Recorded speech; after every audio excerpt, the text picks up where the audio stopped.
улс үндэстнүүчийн сүүлийн үед өөрсдийнхөө улсын нэрийг өөрийнхөө болгох гэдэг ийм хандлага ер нь дэлхийд даяар байгаа шүү дээ. Туркууд нэрээ өөрчилсөн. Энэ бол Монгол улсын иргэн хүн бүхэн бол Монголын тусгаар тогтнол үндэсний аюулгүй байдлыг бэхжүүлэхэд төв нэмэр оруулдаг байх үүрэгтэй.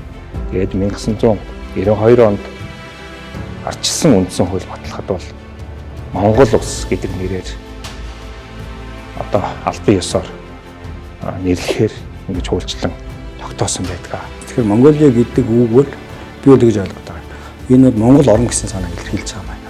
Ямар нэгэн гадаад орны гадаад хэлний тийм дагвар энтер зүйлгүйгээр шууд одоо бид өөрсдөө Монгол гэдэг эх орноо Монгол орн гэдэг энэ нэр томьёо маань гадны хэлний ямар ч нөлөөгүй байх. Энийг л олж харсан юм болов уу гэж би ойлгосон. Бид өөрсдөө Монгол гэж нэрлэж ирсэн нь Монгол бичиг дээр тодорхой.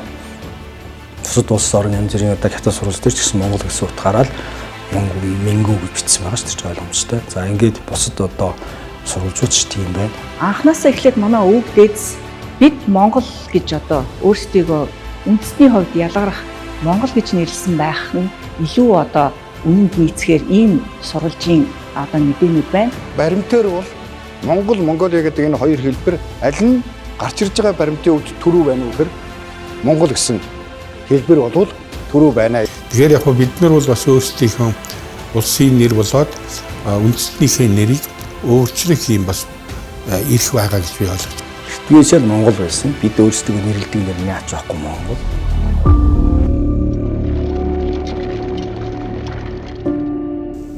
Бидний өвөг дээдэс 800-ны тэртээд Монгол хэмээх нэрийг дэлхийн дайдаар цуретуулж өрөндөрнийг холбосон амар амгалан хэм хэмжээг тогтоож явсан гайхамшигт түүхтэй.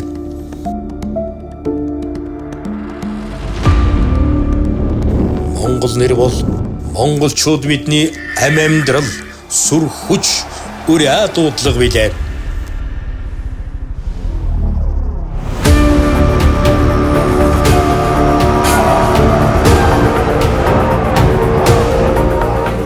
Энэ бол Монгол.